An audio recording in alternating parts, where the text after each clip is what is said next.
Hai pemirsa, kembali lagi di Reco Buntung Channel, channelnya Jogja.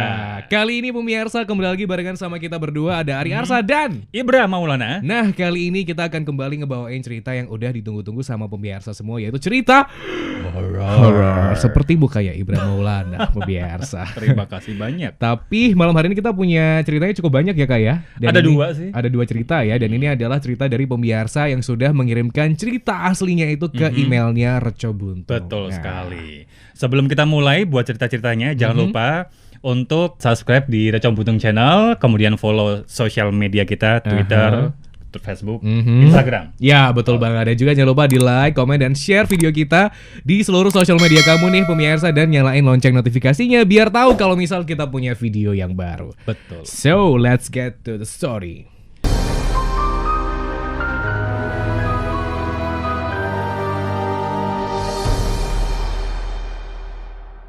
Cerita yang pertama, pemirsa. Cerita ini email datang dari yang namanya Mas Hari. Jadi cerita dari Mas Hari ini berawal dulu ketika beliau ini kerja di bagian pariwisata, Kak. Oke, di Jogja? Di Jogja. Di Jogja ya, oke. Nah, di bagian pariwisata ini dia itu suka antar jemput tamu kan ya. Terus ngantar ke tempat-tempat wisata, objek-objek wisata gitu ya. Nggak cuma di Jogja, tapi juga sudah banyak kota lah di luar kota Jogja, intinya begitu. Nah, ceritanya dimulai ketika tahun sekitar 2013. Oke, berarti belum lama. Sudah lama ya, 7 tahun yang lalu ya. Oke. Nah, ketika itu Mas Hari punya atasan. Atasannya ini dari Riau kebetulan. Oke.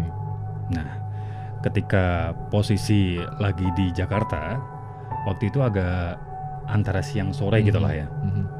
Ditelepon sama atasannya, terus disuruh ini kamu bisa nggak jemput anakku di Indramayu gitu. Nah, ketika diterima telepon gitu, akhirnya ya namanya atasan ya, pasti oke Pak gitu. Langsung kaki gitu ya. Berangkatlah kemudian Mas Hari ini ke Indramayu. Nah, di situ ada daerah nggak bisa disebutin Kak nama tempatnya. Jam 9 malaman lah waktu itu.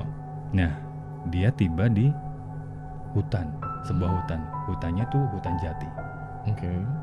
Jadi bisa dibayangkan ya hutan jati itu seperti apa ya. Di sini sangat jarang ditemui orang, rumah juga nggak ada, kendaraan atau intinya sepi lah dari penduduk. Mas Hari ini sebetulnya paham dengan kawasan ini, cukup tahu lah, karena memang sering waktu itu sering nganter atasnya tadi. Memang lewat di kawasan itu ya. Betul. Nah, sempat dulu misalnya kalau ketemu sama penduduk sekitar atau sebelum perjalanan dikasih tahu besok kalau misalkan lewat daerah sini ketemu namanya ular, jangan ditabrak ya gitu. Kalau misal pas lagi jalan dia ngeliat ular di tengah jalan gitu maksudnya. Oke, terus jadi jangan ditabrak pokoknya kan. Nah, katanya pokoknya jangan sampai ditabrak biar nggak kejadian apa-apa, ini yang kita pesennya. Terus ketika beneran ternyata di suatu lokasi gitu ya di tengah-tengah hutan jati tadi, ternyata ada ular lewat gitu Kak. Terus katanya sih ularnya tertabrak. Dan waktu itu katanya ini bukan Mas Hari ya, tapi cerita lain ya, dia diceritain. Nah, ketika si ular ini tertabrak, hasilnya adalah mobil itu kepental Kak. Terus kepental ya udah rusak cukup parah gitu loh. Tapi waktu itu dia nggak tahu ceritanya apakah kemudian orang yang mengendarai kendaraan itu meninggal apa enggak, nggak tahu. Tapi ya itu sudah kayak semacam cerita entah mitos atau di daerah itulah ya. Sudah cukup banyak orang yang mendengar cerita itu. Nah, kembali ke Mas Hari tadi ya. Jam 9 kan tadi. Betul. Itu sampai di hutan jati, pelan banget jalannya. Karena memang gak diburu-buru, jadi jalannya santai gitu. Dan ketika lagi jalan, tiba-tiba beneran ada ular lewat gitu. Katanya sih jenisnya sanca. Kurang lebih diameternya 25-30 cm gitu lah. Gede ya? Lumayan gede ya? Gede banget malahan ya kayaknya. 25-30 loh. lewat di depan mobil. Jaraknya waktu itu katanya sih sekitar 20-50 meteran. Dari si mobilnya. Betul, berarti kan itu dekat banget. Iya benar. Sangat kelihatan gitu ya. Ngerem si Mas Hari ini, terus coba nyalain lampu pijar kan, lampu jauh gitu ya. Jelas katanya ularnya itu lewat, dan katanya badannya gede banget memang. Dan yang paling terasa itu ini Kak, suara desisannya. Pas di depan, dan di tengah-tengah hutan jati lagi gitu kan. Dan harus Gak berhenti ada siapa-siapa ya. gitu. Otomatis kan mantengin ularnya kan gitu. Bener. Terus jadi keinget kan sama penduduk sekitar, kata-kata dari penduduk yang dia dengar selama ini. Ya.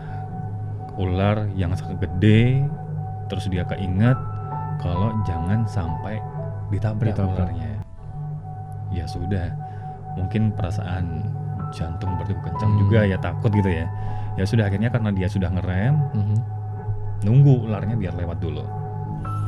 Deg-degan juga sih katanya, campur aduk lah pikirannya. Cuman tetap coba untuk slow, tetap kalem, tetap tenang ya. Akhirnya si ular itu jalannya Selesai. pelan banget katanya. Iyalah, tubuhnya kan gede juga kan si ular. Intinya Mas Hari ini juga takjub bahwa kok ada ya ular segede ini gitu. Dan dia ngeliat sendiri gitu. Mesin mobilnya nggak dimatiin Kak, jadi lampu pijarnya itu masih nyala gitu ya. Masih nyala. Dan ular pun katanya sudah melintas mungkin sekitar 5-7 menitan lah. Nunggu ular itu lewat. Nah, pas lagi lewat, diliatin dong ularnya gitu kan. Tahu nggak yang dilakukan ularnya? Noleh Kak. Bayangin, ularnya udah lewat, kamu ngelihat ularnya noleh. Oh. Kaget Terdidik banget ya ularnya. Kaget lah Kak. Serius deh. Sumpah. Ularnya Terus noleh loh.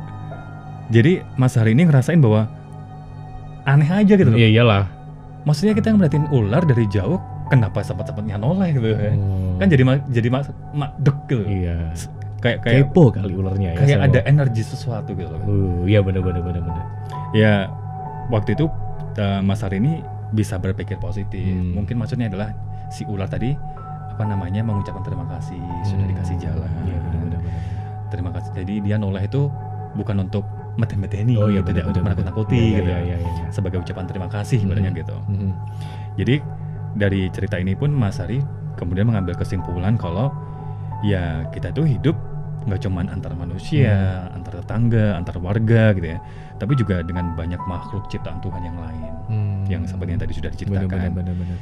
Saling menghargai, kalau lewat ya monggo, terus nggak arogan, iya benar. jaga sopan santun lah dimanapun berada, karena itu pun juga di kondisi kawasan yang cukup sepi kan di hutan jati. Biasanya kalau misal sepi gitu kan pengemudi ngebut gitu ya Kak ya. Oh ya benar sih, dan kadang nggak sengaja malah nabrak hewan ataupun sesuatu. Dan gitu itu pun ya. setelah nabrak pasti ditinggal gitu kan, nggak diapa-apain. Iya. Jadi pemirsa ini hikmahnya adalah ketika dalam posisi seperti ini pun kita percaya bahwa banyak makhluk ciptaan Tuhan yang lain yang kita juga saling menghargai satu sama lain gitu ya. Jadi nggak semena-mena ya Kak ya. Betul. Oke deh. Itu dia cerita yang pertama. Wow, jadi sebetulnya horornya itu bukan karena mungkin ketemu setan atau jin ya, tahu cuman ketemu ular di jalan, coy. Jadi itu juga lebih horor. Tapi takut sih aku. Ya iyalah, aku ular segitu di tengah jalan, di tengah hutan lagi Kak. Dulu aku pernah di rumah ketemu sama ular. Selepas siaran. Terus? Selesai siaran. Itu janjian dulu nggak? Janjian gimana? Sama ular. Enggak lah. Jadi selepas siaran ngantuk kan ya, kan siaran malam jam 12 habis sampai rumah itu ngantuk banget loh. Kebetulan tadi aku pernah cerita rumah itu memang kamar berjajar. Ya sudahlah, aku masuk di ruang tengah. Karena kondisi capek, aku nggak lihat di depan itu, aku pikir kayu. Karena memang kakakku tuh kan seneng renovasi atau bikin apa, perkakas apa gitu. Kayunya tak lompati Kak. Terus aku buka pintu kamar kan. Oh iya oke. Nyalain lampu, ceklek gitu. Otomatis kan cahaya lampunya kan otomatis keluar kan. Iya. Noleh lagi. Kok gerak? Kok nggak kayak kayu ya? Ular Kak, gede banget Kak. Kau pikir kayu balok? Ternyata ular ya. Ular Terus beneran. Dikeluarin sendiri atau ularnya pergi sendiri?